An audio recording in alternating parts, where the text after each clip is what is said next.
Good morning, everyone. And I heard from someone that you would like to learn how to map your curriculum within Curriculum Crafter. And it's a pretty easy task, so let's just get started. On the left-hand side, you should have a section called Mapping. I'm going to click the plus in front of Mapping. And the first thing I'm going to do is set up my units. So I click on Units. I select my curriculum. And let's try let's do Michigan Science. And the next thing I'm going to do is select my course, and we will do first grade. And now I can select a strand and a unit. When I do that, I come to the list of lessons that are available within this unit. So now what I have to do is I have to know how many days I anticipate having to teach each of these lessons. Now everyone does this a little differently. Heidi Jacob Hayes talks about doing a diary approach where teachers kind of teach the lesson and then keep track of how many days it took them and then alter it the next year. Or you can just do your best guess with your teaching teammates and see how many days. So let's just set up, I'm not sure how many days it'll take to teach these, but we're just going to put some numbers in so you can see how this process works. Let's say that you believe that this lesson is going to take you 3 days to introduce, and all of these units that I schedule will all start with day 1. So when I do the next unit, I'm going to always start on day 1. And then I just hit update.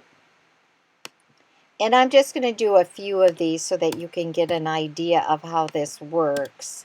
So I've said that this lesson is going to take 4 days. Now, if I want this lesson to start right after this lesson, then I'm going to add these two numbers and put that number here. So I'm going to have it start on day 4. And I update.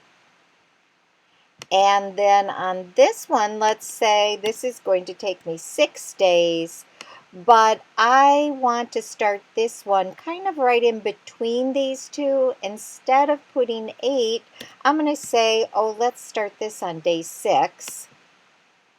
So you can see that comparison. Then I'm just going to do a few more of these. And put that in. And continue. I'll just do one more.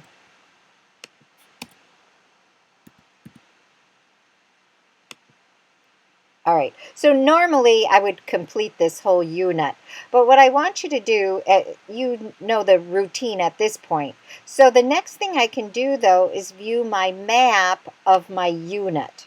Now this is showing me just one unit of instruction within first grade science. So I can see that the days are written here. So I've taken 3 days for this lesson, 4 days for this lesson, 4 days, 3 days, and 5 days. But you can see I have some that overlap. So in this case, this lesson takes 3 days, and then I start this lesson.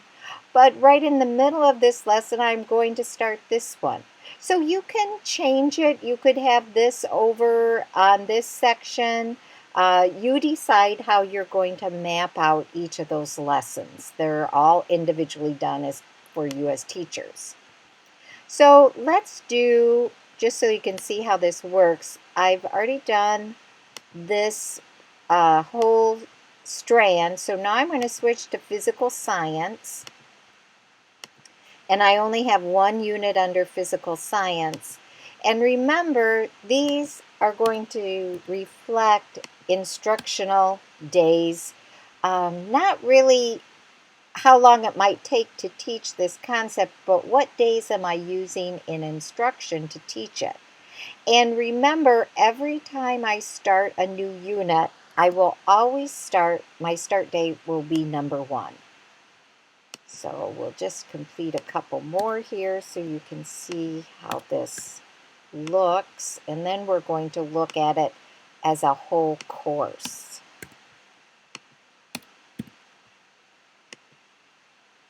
Okay.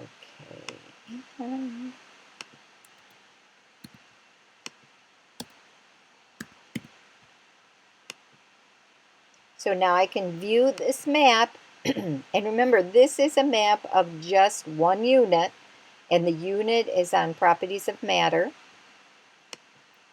And now I could look at what is that going to look like for my whole school year. So if I click on the course map, and I'm going to select Michigan Science, first grade.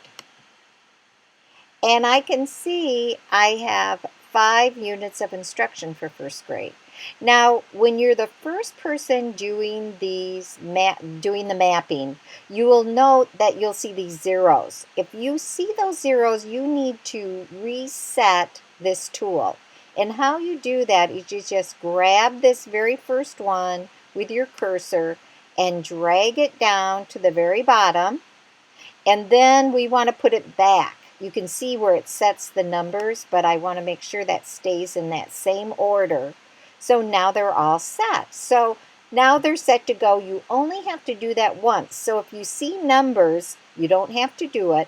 But if you see zeros, then you want to drag and drop that to set the numbers up. So here's my map for first grade science. And I can see of these I have 2 out of the 5 units mapped out, and I'm showing that I'm doing Tools of Science, which is a 14-day unit, and I can see where it's mapped out. That's the first thing I do. And then I'm going to spend 16 days on this one. Now, you might even skip a month or two and have heredity here. Just depends on how you plot out your units of instruction. But if I click on these, they will take me back to that unit view of my maps. So that pretty much takes you through setting up the units and the course map. Hope that helps.